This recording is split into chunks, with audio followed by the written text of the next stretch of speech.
Hello, very good afternoon friends. Prime હોસ્પિટલથી હું આપ સૌનું હાર્દિક સ્વાગત કરું છું.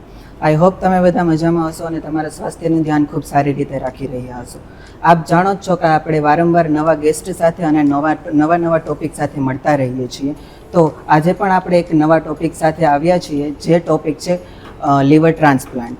તો આજે આ ટોપિકના ડિસ્કશન માટે આપણી સાથે જોડાયા છે નાણાવટી સુપર સ્પેશિયાલિટી હોસ્પિટલ મુંબઈના નિષ્ણાંત ડૉક્ટર હુનેદ હતીમી સર, કે જેઓ પ્રિન્સિપલ કન્સલ્ટન્ટ અને લીવર ટ્રાન્સપ્લાન્ટોલોજિસ્ટ છે.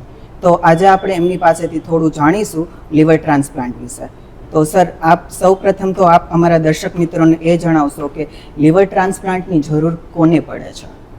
સો લીવર ટ્રાન્સપ્લાન્ટ એક એવું ઓપરેશન હોય છે જેનામાં સિમ્પલ વર્ડમાં કોઈ માણસનું લીવર ખરાબ થઈ જતું હોય એને આપણે બદલીને એની જગ્યા પર આપણે નવું લીવર આપવાના સર્જરીને આપણે લીવર ટ્રાન્સપ્લાન્ટ કહીએ છીએ. હવે લીવર ટ્રાન્સપ્લાન્ટ કોને લાગે છે? તો આના 3 મેઇન ઇન્ડિકેશન્સ હોય છે જે પેશન્ટ્સને આપણે ટ્રાન્સપ્લાન્ટ કરતા હોય છે. પહેલું એવું ઇન્ડિકેશન જેનામાં પેશન્ટને સિરોસિસ હોય. લીવરમાં સિરોસિસનું મતલબ શું કે લીવરમાં કડકપન હોય. હવે લીવરમાં કડકપન બહુ કારણથી હોઈ શકે છે. કોઈ માણસને આલ્કોહોલ પીવાના કારણથી હોય છે, કોઈ માણસને અનકન્ટ્રોલ ડાયાબિટીસ, બ્લડ પ્રેશર જેને આપણે નાશ કહેતા હોય એના કારણથી હોય છે, કોઈ માણસને વાયરલ ઇન્ફેક્શન જેમ આપણે હેપેટાઇટિસ બી, સી હોય એના લીધે હોય છે. એવા બહુ બધા કારણ હોય છે જેના લીધે લીવરમાં સિરોસિસ થઈ જાય છે. ને એવા માણસ જેને લીવર સિરોસિસ બહુ એડવાન્સ સ્ટેજમાં હોય, જેમ કે કમલો જેને જાતો ના હોય, પેટમાં વારંવાર પાણી થતું હોય, નીકાળવાની જરૂરત પડતી હોય, પગમાં પાણી ભરાઈ જતું હોય, રક્તની ઉલટી થતી હોય કે બહુ વધારે ઊંઘ આવતી હોય, એવા બધા માણસ જેને આ બધી પ્રોબ્લેમ્સ હોય છે એડવાન્સ લીવર સિરોસિસની, એને આપણે લીવર ટ્રાન્સપ્લાન્ટ કરીએ તો એ બધા માણસ સારા થઈ જતા હોય. બીજું ઇન્ડિકેશન એવું હોય છે જે પેશન્ટના લીવરમાં કેન્સર થતું હોય. જેમ હવે આપણે બહુ બધા પેશન્ટ જોતા હોય છે જેનામાં લીવરમાં સિરોસિસ હોય, એવા પેશન્ટને કેન્સર થવાના લીવરમાં ચાન્સીસ વધી જતા હોય છે. એવા પેશન્ટ્સને પણ આપણે ટ્રાન્સપ્લાન્ટ કરીને પૂર્ણ ક્યોર આપી શકીએ છીએ. ત્રીજું પેશન્ટ્સ એવા હોય છે જેના લીવરમાં કંઈ પ્રોબ્લેમ ના હોય પણ અચાનકથી લીવર ફેલ થઈ જતું હોય, એને આપણે એક્યુટ લીવર ફેલિયર કહીએ છીએ. એવા પેશન્ટ્સમાં પણ આપણે લીવર ટ્રાન્સપ્લાન્ટ કરીને એવા પેશન્ટ્સને આપણે ક્યોર કરી શકાય છે. કેમ કે એવા પેશન્ટને અગર આપણે ઇમિડિયેટલી લીવર ટ્રાન્સપ્લાન્ટ ના કરીએ તો એવા પેશન્ટ્સને જીવવાનું ચાન્સ બહુ જ કમ હોય. તો આ 3 મેઇન ઇન્ડિકેશન હશે જેના રીઝન્સથી આપણે લીવર ટ્રાન્સપ્લાન્ટ કરતા હોય છે. ઓકે, આપણે એ તો જાણી લીધું કે લીવર ટ્રાન્સપ્લાન્ટની જરૂર કોને પડે છે. તો હવે આપણે એ જાણશું કે તેમની સફળતા કેટલી છે લીવર ટ્રાન્સપ્લાન્ટની. સો આજે મેડિકલ સાયન્સ બહુ એડવાન્સ થઈ ગયું છે.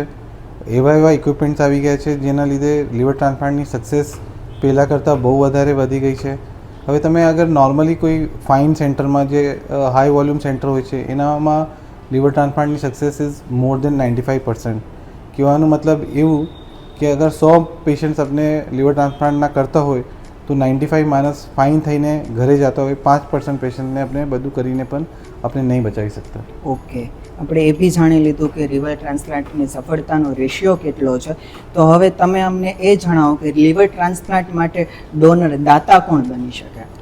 સો હવે જ્યારે પણ આપણે લીવર ટ્રાન્સપ્લાન્ટ કરતા હોય છે તો આપણે આ સમજવું જરૂરી હોય છે કે આપણે નોર્મલ લીવરની જરૂરત હોય છે. હવે આ નોર્મલ લીવર ક્યાંથી આવી શકે છે? તો આપણા પાસે 2 ઓપ્શન હોય છે.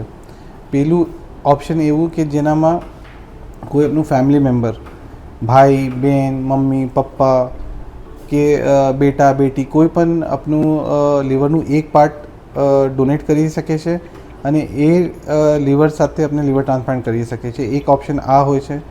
બીજું ઓપ્શન કોઈ વખત એવું હોય છે કે ફેમિલીમાં કોઈ સુટેબલ ડોનર જ ના હોય, તો એવા કેસીસમાં આપણે ગવર્મેન્ટમાં નામ નોંધાવી શકીએ છીએ અને જ્યારે પણ એક suitable donor, brain dead donor, જેમ કોઈ માણસ ડીપ કોમામાં જતું હોય ને એના ફેમિલી મેમ્બર્સ આ ડિસાઇડ કરી લે કે અમારે અંગદાન કરવાના છે અમારા પેશન્ટનું, તો એવા પેશન્ટથી પણ આપણે લીવર ટ્રાન્સપ્લાન્ટ કરી શકાય છે. ઓકે સર, તો હવે આપ અમને એ જણાવો કે આપણે જો કોઈ ડોનર બને છે કે દાતા થાય છે તો એના માટે કયા કયા જોખમો હોય? સો નોર્મલી જ્યારે પણ આપણે લીવર ટ્રાન્સપ્લાન્ટ કરતા હોય છે તો સ્પેશિયલી ડોનરના મનમાં પહેલું વિચાર આ આવે છે કે લીવર તો બોડીમાં એક જ હોય છે, હવે અગર મેં મારું લીવરનું પાર્ટ આપી દઈશ તો મારું શું થવાનું છે? તો એનું આન્સર એવું છે કે ભગવાને આપણે લીવરને એવું બનાવ્યું છે કે એનું બહુ જ સારું રિજનરેશન હોય.